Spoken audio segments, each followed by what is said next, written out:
Sean bienvenidos muchachos a este bloque. Les voy a dar lo que es la clase de semiología 1. Para abarcar vamos a ver los conceptos fundamentales. Esa va a ser nuestra primera unidad. Entonces vamos a abarcar acerca de lo que es el hombre y la enfermedad. El término enfermedad proviene de lo que es el latín infirmitas, que significa falta de firmeza.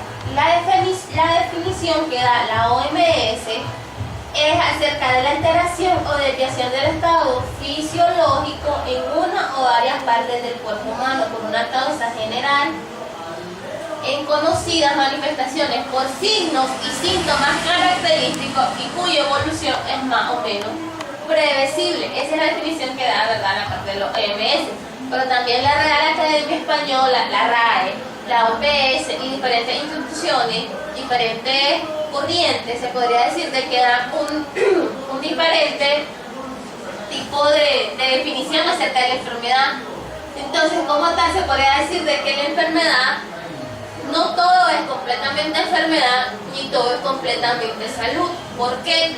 Porque en la parte de lo que es la salud, uno nunca está 100% sano. Tal vez puede estar bien la persona, pero anda un pequeño dolor de cabeza, un pequeño dolor en el brazo, le duele la espalda, pero la persona se considera que en ese momento está sana. ¿Por qué? Porque no está cursando con una enfermedad grave que lo tenga encamado. Ni toda enfermedad es completamente mala. ¿Por qué? Ni nos ataca completamente, porque cuando tenemos alguna gripe o algo, nos sentimos débiles, con dolor de cabeza, pero tal vez no tenemos problemas al momento de conciliar el sueño. Entonces siempre va a haber algo relativamente sano en nuestro cuerpo, aunque estemos cursando la enfermedad. Por eso se dice que no toda enfermedad nos afecta, ni toda la salud es completa. En la definición del enfermo tenemos que un ser humano que padece de una enfermedad, ¿verdad?, sea consciente o no de su estado. ¿Por qué? Porque muchas enfermedades son asintomáticas. Entonces, como muchas enfermedades son asintomáticas, el paciente no es consciente de lo que está pasando en su cuerpo, porque no presenta una serie de signos y síntomas que nos hagan indicar por lo que está pasando. Joe Sisca lo define el rol del enfermo como la posición que asume una persona cuando se enferma. ¿Cuál es esta posición que asume el enfermo? La persona comienza a decir de que tal vez le duele cierta parte del cuerpo, si anda fiebre o no anda fiebre, si anda dolor de cabeza, cómo reacciona él a este factor, a este agente que está comenzando a invadir su cuerpo. Si es un agente externo o si es un agente interno. Además, va a depender de la persona, de las dimensiones que tenga su personalidad. ¿Por qué? Porque tal vez sea algún estado emocional, tal vez un duelo que esté pasando, y esta persona puede desarrollar por eso un sinnúmero de enfermedades. Tal vez esta persona, por estar en duelo, no come y comienza a sentir ardor y dolor en el estómago.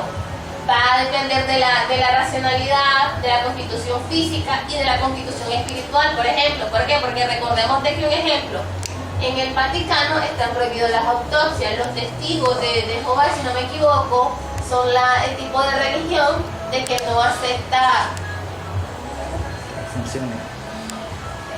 transfusiones de sangre, que no acepta transfusiones sanguíneas ni tampoco acepta algún tipo de cirugía. Entonces, ¿qué es lo que pasa? Todo esto tiene que ver e implica que todo esto afecta al enfermo.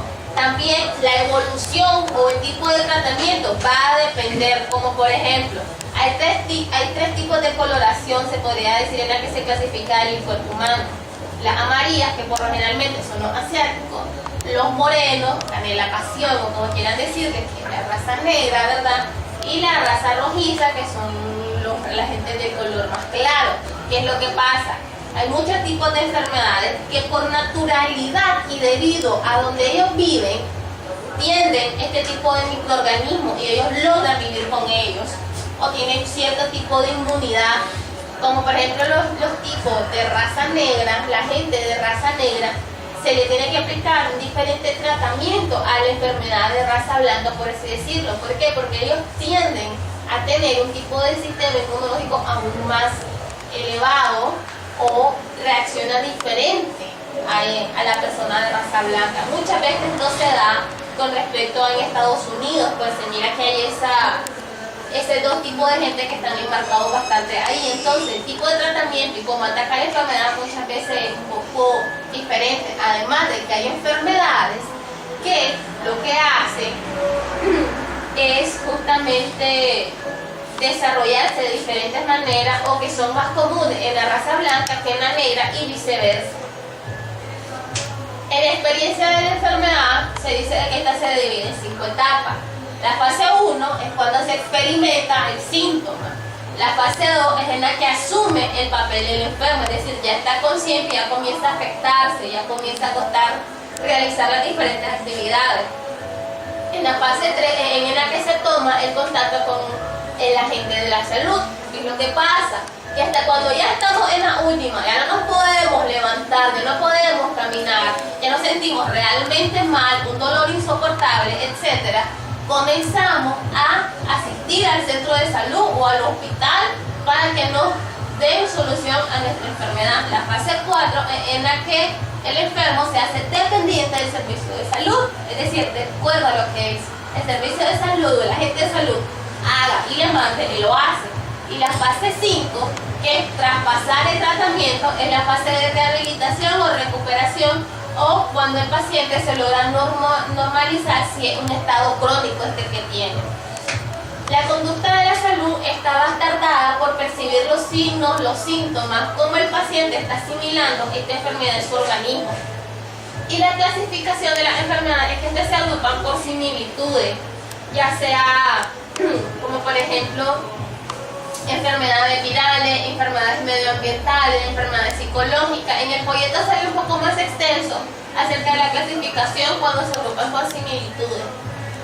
Los tipos de enfermedades estaban en dependencia de qué, de la duración.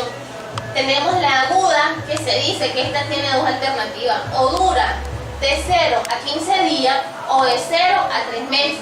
La subaguda es un intermedio, ¿verdad?, dentro de lo que es la crónica y la aguda. Ahora les voy a explicar. La crónica es de 15 días a más o de 6 meses o un año a más. Entonces la subaguda se clasifica, la pueden clasificar varias literaturas, entre 3 y a 6 meses. Y la AC, que es la aguda cronificante, es cuando una persona tiene una enfermedad crónica, pero sufre de un ataque agudo, como por ejemplo las personas que padecen de hipertensión son crónicos, pero un ataque agudo es cuando a esa persona se le eleva demasiado la presión. Entonces un ataque agudo en una persona con una enfermedad crónica. Según la distribución va a ser esporádica, es decir, ya afecta a unos cuantos personas endémicas, ya comienza a expandirse un poco más. Cuando es una epidemia, se quiere decir de que ya comienza a afectar la regionalidad de esta nación, de este país, de este sector, como por ejemplo las epidemias que han habido acerca de la cólera en Haití, acerca del chikungunya, acerca del Zika, acerca de la malaria, etcétera, etcétera. Todas estas han sido enfermedades epidémicas, es decir, ya comienzan a afectar regionalmente. Cuando decimos pandémica, son aquel tipo de enfermedades como por ejemplo la polio, la malaria en aquellos entonces, de que no atacaban un solo país, un solo régimen, sino de que lo atacaban mundialmente. Tenemos que, según la etiopatogenia, se van a dividir según su etiología y según la fisiopatología que estos tengan. Ahora, ¿cuál es la diferencia entre una etiología y una patogenia o una patología?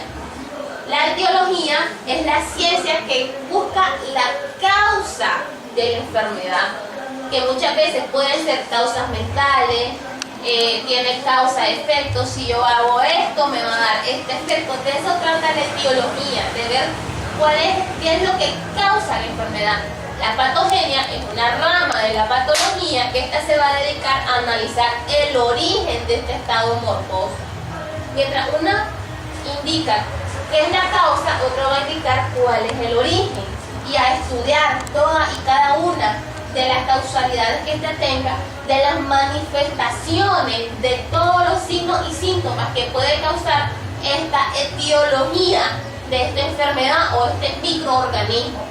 Dentro de los diferentes tipos de causas tenemos que hay física, como por ejemplo algún tipo de trauma, tenemos las químicas, algunas reacciones químicas, exponerse, biológicas al medio ambiente, etcétera, etcétera. En cualquier modo se dice que la enfermedad se puede empeorar y al momento de empeorar se puede dar estas 4 fases diferentes.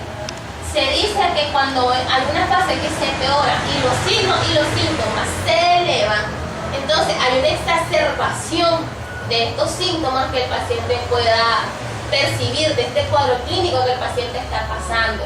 Tenemos que decirse que hay una recrudencia cuando este paciente está mejorando, pero vuelve a empeorar.